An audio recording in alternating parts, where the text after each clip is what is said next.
I was rather fond of Commander Appo, Vader said, towing the amputated head of the clone officer out of his path as he moved closer to Shryne. Shryne tightened his grip on the hilt of Forte's lightsaber and sidestepped cautiously to the left, forcing Vader to adjust his course. I felt the same about Bolsh attack. Tell me, Shryne, are you the trap the others hope to spring on me? Shryne continued to circle Vader.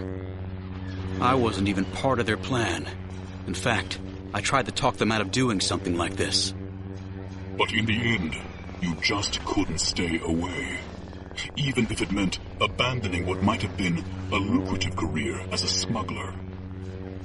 Losing Senator Fang Zar was a blow to our reputation. I figured I'd better eliminate the competition. Yes, Vader said, raising his blade somewhat. I am your worst rival.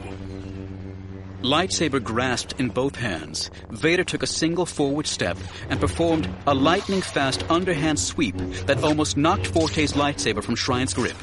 Spinning, Shryne regained his balance and raced forward, feinting a diagonal slash from the left, then twisting the blade around to the right and surging forward. The blade might have gotten past Vader's guard, but instead, it glanced off the back of his upraised left hand, smoke curling from the black glove. Shryne countered quickly with an upsweep to Vader's neck, but Vader spun to the right, his blade held straight out in front of him, as he completed a circle, nearly cutting Shryne in half. Folding himself at the waist, Shryne skittered backward, parrying a rapid series of curt but powerful slashes. Back-flipping out of range, he twisted his body to the right, set the blade over his right shoulder, and rushed forward, hammering away. Vader deflected the blows without altering his stance or giving ground, and in the process left his lower trunk and legs unprotected. In a blink, Shryne dropped into a crouch and pivoted through a turn. For an instant, it seemed that the blade was going to pass clear through Vader's knees. But Vader leapt high, half twisting in midair and coming down behind Shryne. Shryne rolled as Vader's crimson shaft struck the floor at the spot he had just vacated. Scrambling to his feet, Shryne hurled himself forward, catching Vader in the right forearm. Snarling, Vader took his left hand from the lightsaber hilt to dampen sparking at the site of what should have been a wound. Astonishment eclipsed Shryne's follow-up attack.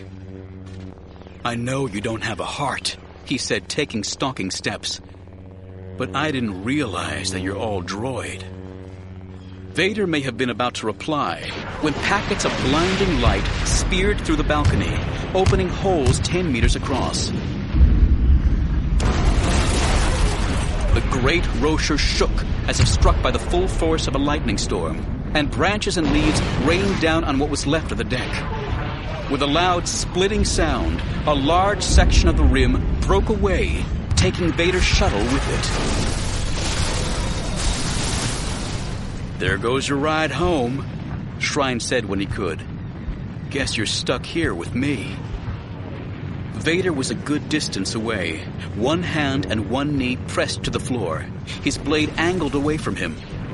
Slowly, he stood to his full height, leaves falling around him, black cloak flapping in the downdrafts. Then, with determined strides, he advanced on Shryne, sweeping his blade from side to side. I wouldn't have it any other way. Shryne took a quick look around. With most of the tier behind him blown away and gaping holes elsewhere, he began to back toward the hollowed trunk of the tree. Almost seems like your own people are trying to kill you, Vader, he said. Maybe they don't like the idea of a Sith influencing the Emperor. Vader continued his resolute march. Trust me, Shryne. The Emperor couldn't be more pleased. Shryne cast a quick glance over his shoulder. They were entering an enormous interior space of wooden ramps, walkways, bridges, and concourses. He doesn't have enough experience with your kind. And you do. Enough to know that you'll turn on him eventually. Vader loosed what could have been a laugh. What makes you think the Emperor won't turn on me first? Like he turned on the Jedi, Shryne said. Although I suspect that was mostly your doing. 5 meters away, Vader stopped short. Mine? You convinced him that with you by his side, he could get away with just about anything.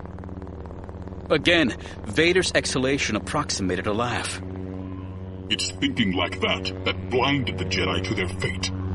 He raised his sword. Now it's time for you to join them. Vader closed the distance between them in a heartbeat, slashing left and right with potent vertical strokes, narrowly missing Shryne time and again, but destroying everything touched by the blade.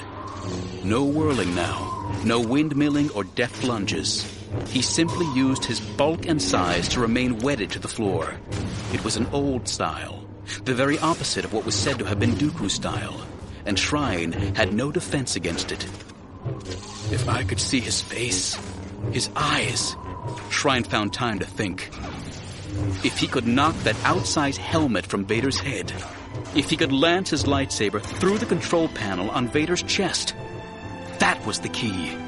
That was the reason for Vader's antique style, to protect his center, as Grievous had been forced to do.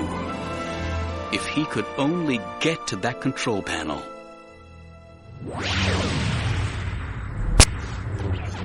Shryne's slashing strike to Vader's lower left leg, owing as much to luck as to skill, released another shower of sparks. Vader's enraged response was Shryne's only assurance that he was fighting a living being.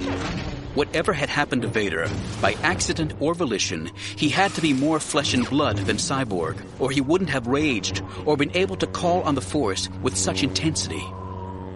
High up in the smoke-filled lattice-like room, they stood facing each other on a suspension bridge that linked two fully enclosed walkways, the gloom cut by shafts of explosive light from the continuing attack on Kachirho. Artificial limbs and body armor seem a curious choice for a Sith, Shryne said, poised for Vader's riposte to his lucky strike.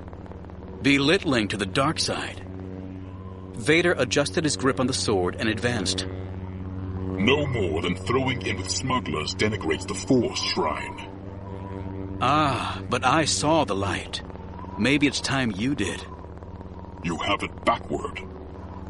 Shryne was steeling himself for a lunging attack, when abruptly, Vader halted and withdrew the blade into the lightsaber's hilt. Before Shryne could begin to make sense of it, he heard a creaking sound from below, and something flew at him from one of the ramps. Only a last-instant turn of his sword kept the object from striking him in the head. It was a plank, ripped from a ramp they had taken to the bridge. Shryne gazed in awe at unreadable Vader, then began to race toward him, blade held high over his right shoulder. He didn't make half the distance when a storm of similar planks and lengths of handrail came whirling at him. Vader was using his dark side abilities to dismantle the ramps. Surrendering to the guidance of the Force, Shryne swung his lightsaber in a flurry of deflecting maneuvers. Side to side, overhead, low down, behind his back. But the floorboards were coming in larger and larger pieces from all directions and faster than he could parry them. The butt end of a board struck him on the outer left thigh. The face of a wide plank slammed him across the shoulders. Wooden pegs flew at his face, others speared into his arms. Then, a short support post hit him squarely in the forehead, knocking the wind out of him and dropping him to his knees.